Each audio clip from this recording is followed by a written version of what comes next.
Welcome to the Where Humanity Meets Technology podcast. Your company is forever going to be at risk. Cybersecurity does impact us all. That is the way cybersecurity breaches occur. What is that one aspect that keeps you up at night? We are much more exposed than before. This is our podcast. Can provide great customer service in a secure way. That is just like spot on. Cybersecurity today is out of control. I believe infinite innovation. The unknown risk is what's so important there. Understanding the context is a totally different thing altogether. Excellent information. Where we talk to business leaders about cybersecurity, data management, and advanced digital solutions to provide strategies to increase the profitability of your company. Thanks for everything, and we'll talk to everyone soon. Hello, everyone. My name is Maurice Hamilton. I want to welcome everybody to our podcast, Where Humanity Meets Technology. This is a podcast that I have a chance to actually meet with C-level executive, business leaders, writers, authors, industry leaders, just to have a conversation about how we can utilize what's happening in humanity and use the technology to actually help mankind in the long run. Today, I actually have Isaac Morehouse with us. Isaac Morehouse is an author. He's an author of 8 books. He's written over 1,500 articles and blogs. He is a podcaster, speaker, and I'm really happy to have him here so we can actually get down to the nitty-gritty of talk about sales and partnerships and things that are truly dear to my heart there. So Isaac, I'm really happy to meet you today. Welcome to the podcast. Hey, thanks so much, Maurice. I love the humanity and technology, that concept of where they meet. I think that's awesome. I think it's easy to kind of either be like in the camp of technology is our savior, or the camp of technology is going to destroy us. And I think the reality is like finding that beautiful intersection. That's really what it's all about. So thanks for having me on. You're welcome. So I have to go back and ask the first question. And the question, and it's just like in generality, how did you actually get to where you are today? How did you actually start, and what motivated you and drove you to actually say, I'm going to tell everybody a story. I want to tell them a story about how sales and relationships and integrity and honesty and trust are built into everything that we do. Isaac, how did you start? Man, it's a wild question. It's such an unlikely journey. So, you've got 3 decades of experience working in sales and IT space, enterprise. I come to it relatively new to the sort of B2B tech world. I worked at nonprofits for a long time, mostly working with students, working with young people. And then I founded a company in 2013 that helped young people break into tech startups in non-technical roles. So like SDRs, marketing, reps, customer success. So it was a boot camp that we'd train them, then we'd place them in apprenticeships at these companies and continue to mentor them throughout, and then help them get full-time placement afterwards. Great company, still exists. I exited that in 2019, started a company, a venture-backed company this time, to create a platform for job seekers, basically to help them show their skills tangibly through projects and video pitches instead of just sending out generic resumes, and worked on that for 3 years. Could not get significant traction in terms of the volume we needed to be a venture-backed play in the consumer space. Could not get the volume. Had a lot of really successful users, but not the volume we needed. But we had a really successful sort of media component. And this was the same with my first company, Praxis. We basically built everything with organic, like no paid marketing. It was just a lot of content and a lot of, to your point, I mean, I've just written tons and tons of articles and books and podcasts, and mostly in the career space, like how to get your career started, early career type stuff, how to sell yourself, right? Which is like everyone's first sales job is going and winning that first job, convincing someone to hire me. That's a very big sale. If you think about typical starting salary, it's like you're closing a 50K, 60K enterprise sales deal. That's a big deal. And that was honestly, it's so funny. I didn't see how much this would connect at the time, but when I was running Crash, the platform for job seekers, we would always tell people, run your job hunt like a sales process. So if you're selling, you don't just go put put one-pagers on people's, windshield in the parking lot. You don't just email a bunch of people you've never met. Here's a one-pager. Do you want to buy my product? Right? You take the time, you research them. If you're talking about a 50K product, let's say, you research them, you figure out who the decision makers are. You work on multiple people from that company. You talk to people that know them and have influence on them. It's a play that we call Nearbound. We can get to that later. Right? You demonstrate value. Like, helping job seekers to think that way really helped me understand sales better. And I had done fundraising for a nonprofit, like asking people for 6-7 figure gifts for a couple of years. So like, I understood that type of sales process. It's the same thing. It's a sales motion. So anyway, fast forward after not getting the tech, the job hunt platform off the ground, but seeing that the media side worked. We sold the media as a media business, just sold the newsletter and the podcast, all the things we were doing there. And I was looking for my next thing. And I talked to a good friend of mine, Jared Fuller, and he convinced me to come and start a media company in the B2B partnership space called Partner Hacker. And so I joined him on that ride and immersed myself, getting familiar. I mean, I knew from placing students at a lot of these companies in a lot of sales roles and sometimes partnership roles, I had a basic understanding, but didn't know anything compared to somebody like you, right? Very new to me. So I was like, just immersing myself in it, learning it. And we ended up getting acquired in January of this year by a company called Reveal. And I am now the CMO of Reveal. And Reveal provides technology that helps basically people tap into their partnerships in their sales and marketing process, to tap into the relationships that they have in their partnerships and bring those to influence deals and accounts.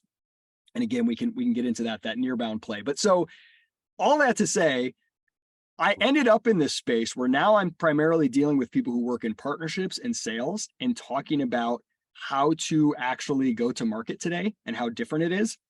And I came from a field that looks very different on its surface. But when I look back, the things I was helping people do, the first principles involved, right? Like learn out loud, live in market, show your work, right? Like finding a few people that are trusted by the person you're trying to get access to, instead of trying to spam them with like volume from afar.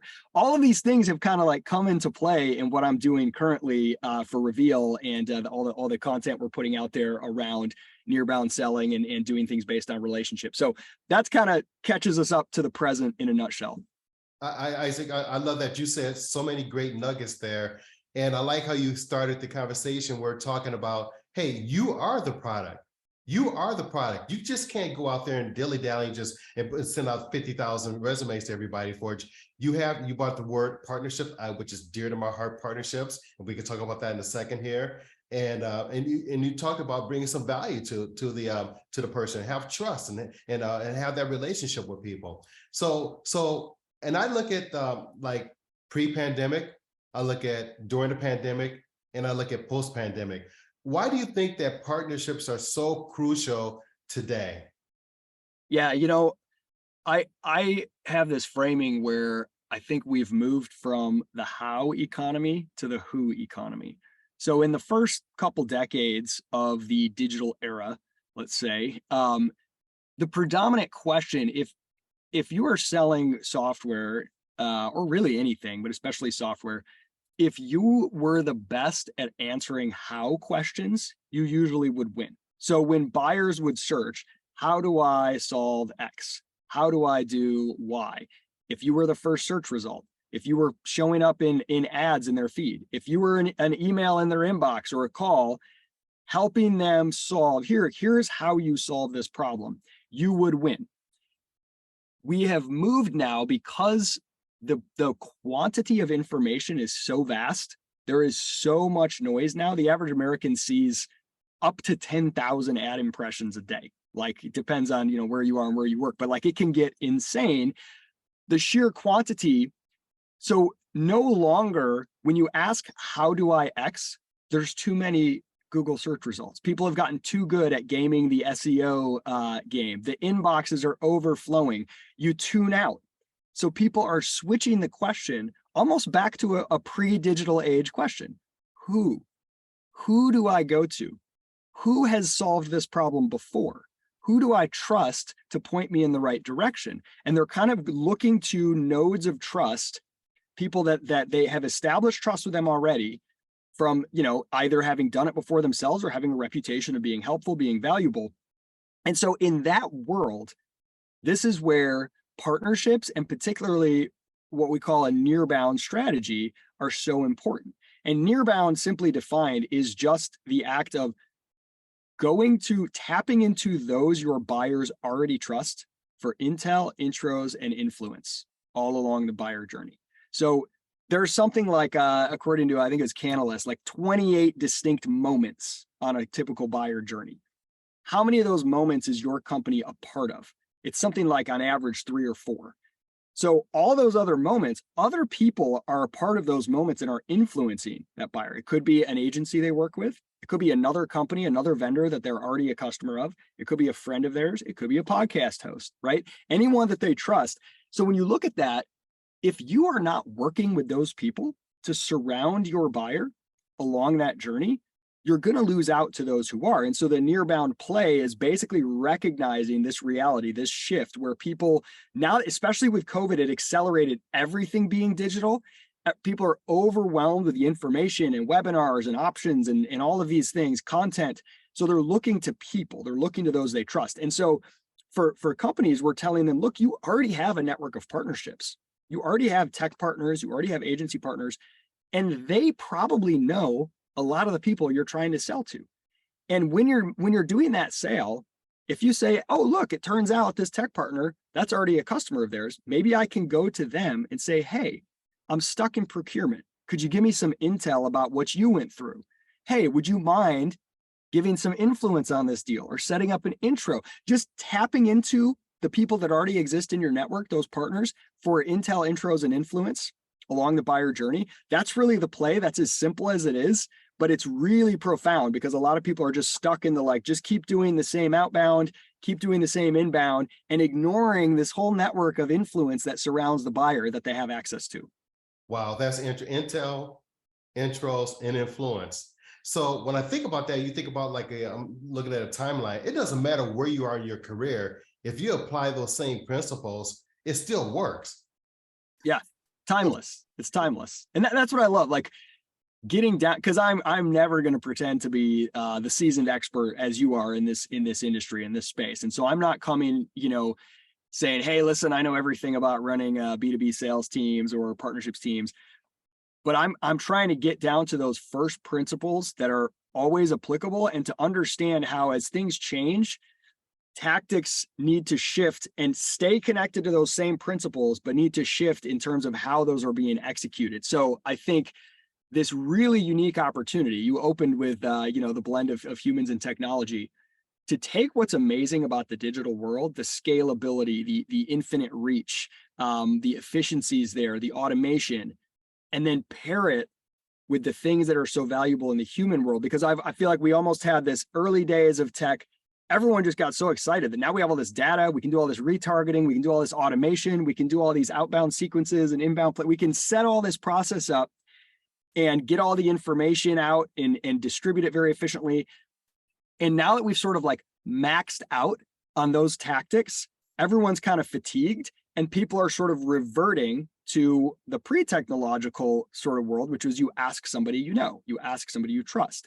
And I think the marriage of those two, to saying, how can we blend the real relationships and connections and the trust along with processes that can be scalable and that can be automated? And it's not only those you trust are not limited to who lives in your local city like they were in the pre-digital age. It can be anyone globally. It can be a podcaster on the other side of the world. And being able to tap into that and tie it in to those inbound and outbound strategies that are still valuable. They just need to be connected with something real and to be tapping into trust that has been built with buyers from individuals along the process. Interesting. And when you were saying that, I thought immediately of the dozens and dozens of email requests I get through LinkedIn with people either trying to sell me something or someone may be looking for a job. But you're right. I won't pay attention to that. And 9 times out of 10, I'm probably going to delete it because it doesn't bring any value to me, because they may have value, but I'm not going to give them a time of day for it. However, that person who I trust, somebody who I know, if they call me up and say, hey, Maurice, hey, I want you to check out so-and-so, and they're actually talking about this new whatever it is. Why don't you give them a chance to let them speak with you? I said, okay, no Bingo. problem. Have them call me, and I'll tell them between this time, because I'll set a time for them, because I trust and value the person who's actually giving me that information. And you're right. The fundamentals are based on the trust and the relationships I have with those people. It does make a big difference. Bingo. Absolutely. It's funny, when I was doing nonprofit fundraising and learning that whole world, and this was back before I knew about any of this stuff. It's just funny to think now the language we used. We had what we called natural partners. So you would look at someone, a wealthy individual who had a history of supporting various causes, and let's say whatever cause you're working on seems to be similar to things that they're interested in. And so you want to get an audience with them and see if they want to support some of your initiatives. People who are very wealthy and who are doing a lot of philanthropy, they have insane amounts of people coming to them, knocking on their door saying, you should donate to my cause. And so they have gatekeepers, they have processes, they're purposefully hard to access. That's a way of like protecting themselves, right? And so you can't just go to them directly. You can't get their personal number or personal email usually. If you just send a cold email to someone over at their company or wherever they are, their foundation, probably won't get much. Sometimes they have bureaucratic processes to like fill out grant requests and things, but that usually is like a filtering mechanism. So what you do is you look for natural partners. You look for someone who's already a donor to your organization, who may have a relationship with them. Maybe you see that, oh, this person's a donor to our organization and they sit on the board of another organization with this person, right? And you go to them and say, hey, I'm trying to get a meeting with them to tell them about this initiative. Would you be willing to give me some intel on them at the very least? Maybe give me an intro to them and say you should meet, and maybe even influence them and say, hey, I donate to this organization. I love them. I think you should consider it as well. That's almost the only way for high dollar donors to nonprofits. Almost the only way. It's almost impossible to get to them without going through someone who they already know and trust, because you're just some person asking for money for yet another thing. It could be a scam for all they know, right? So like, I learned that so well there, and seeing that that's just the same if you're selling a 10K, 50K, 100K, it doesn't matter. Software, annual contract of software, the amount of noise, the volume, you just can't hit people directly like you used to. So going through those nodes of trust is more important than ever. I agree 100%. Something else that I picked up, I'm sure you've picked up on this also, and I think you wrote a book. I haven't read your book yet, but I want to read this book, and it's actually Don't Do the Stuff You Hate. And I think about that title. I haven't read it yet, but look at that title. I can kind of sense the people who are actually, like, for example, in a job interview or trying to sell me something, they're doing it because it's a job, it's putting bread on the table. I get that. I understand. I've hired and managed over thousands and thousands of salespeople over time. And you can see the ones who have the passion. But the ones that actually that are not doing the stuff that they don't hate, the ones who are actually in a position where they love it, and they're so excited about it, that passion comes out pretty clear. And you can actually go back and ask them certain specific questions, and they can give you some really great examples of how they're actually utilizing that. Why? Can you talk just briefly about that book there? And because I love that title. Yeah, and as I said, most of my career and most of my writings and things have focused on kind of like personal growth, early career type stuff, education, entrepreneurship stuff in a more general sense. And that book is very much kind of, again, those first principles. That's kind of a rule for myself that I developed. I asked myself, this was starting in probably my mid-20s, what if I made it a goal to never do stuff that I hate? What would that look like? How would I change what I say yes to, what I say no to, my priorities? And it was very transformative for me. And it turns out it's actually a lot harder than it sounds. So when people hear that, they sometimes translate it in their head to don't do stuff that's hard. And it's like, oh, okay, well, don't do stuff I hate. Well, I'll just sit around on the couch and eat Cheetos all day. But that's actually not correct, because when you like, if you watch a kid, for example, I've got 4 kids. If you watch a kid, let's say, playing a video game and they're trying to beat the final boss level, right? If you watch them closely, it's not easy. They're not having an easy time. In fact, they might be frustrated. It might be difficult and challenging. And they may not even look particularly happy all the time, but it's fulfilling, right? It's kind of a fulfilling challenge.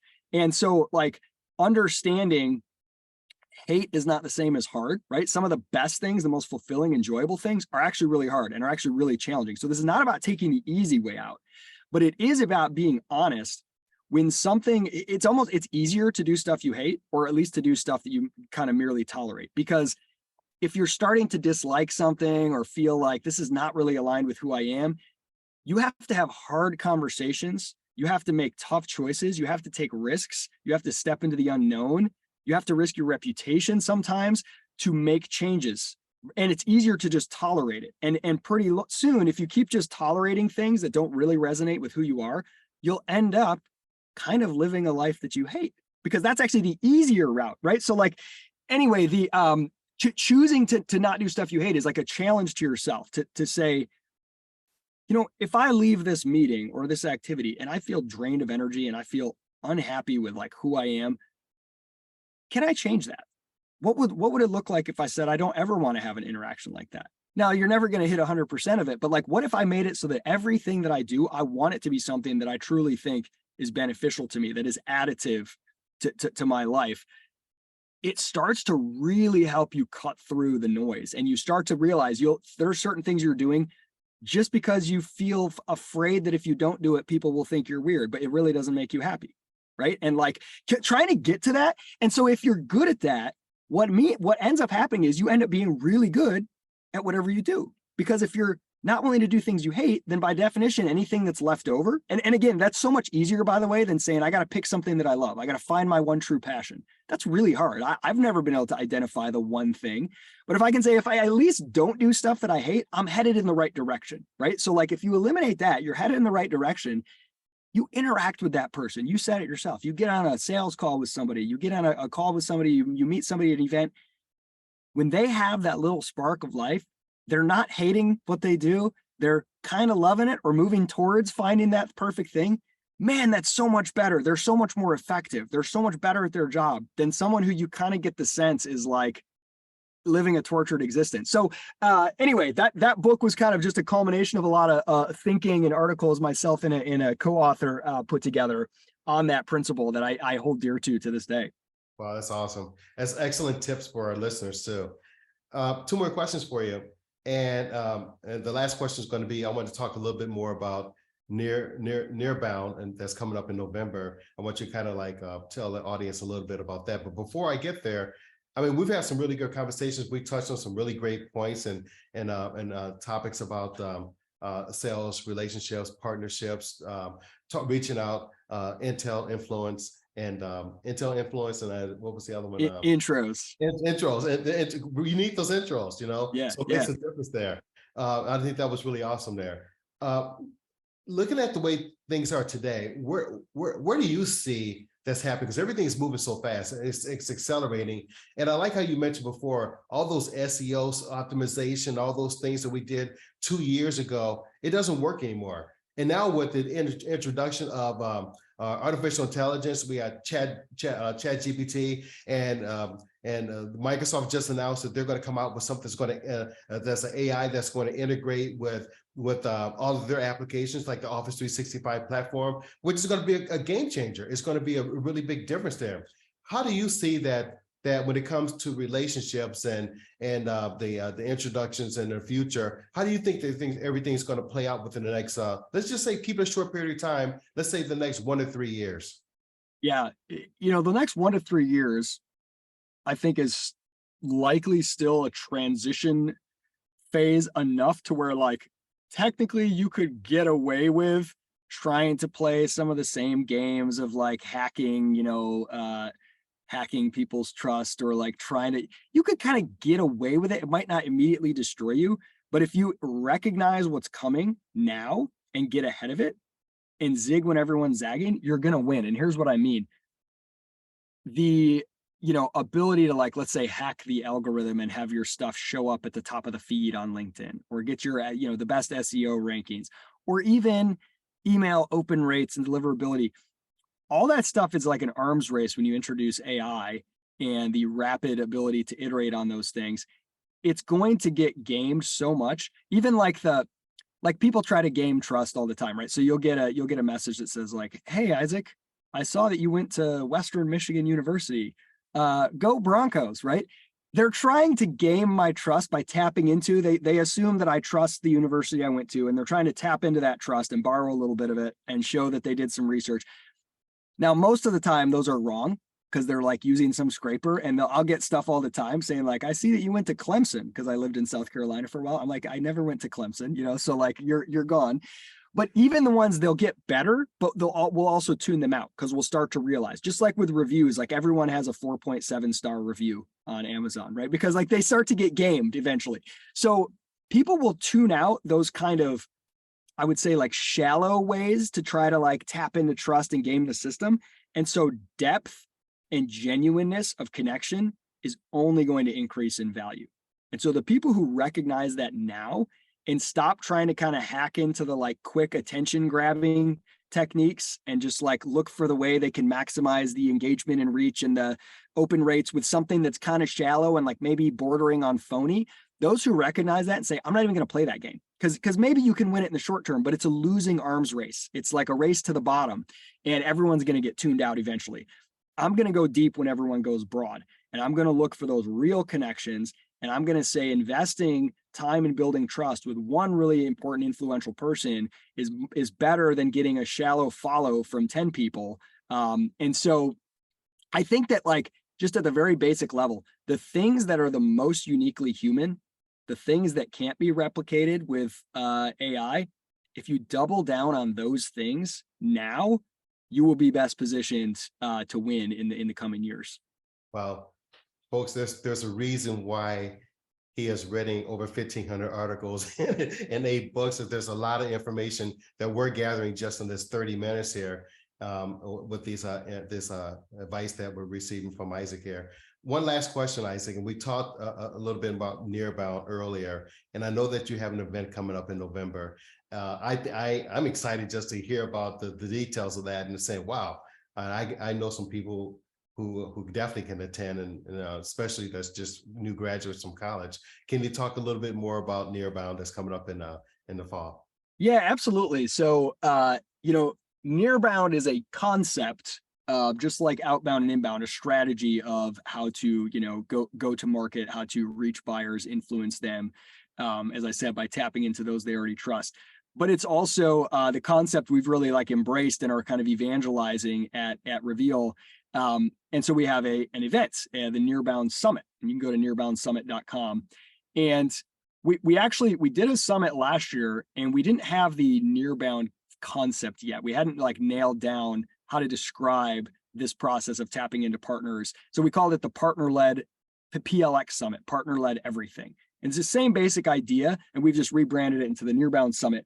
And it's a 4-day event, and we have a day focused on each of the areas in a typical B2B company. So product, what does it mean to build your product, taking into account all of the people that surround your buyers, other companies that you might want to integrate with, taking feedback from those nodes of trust as you build and develop and roll out features.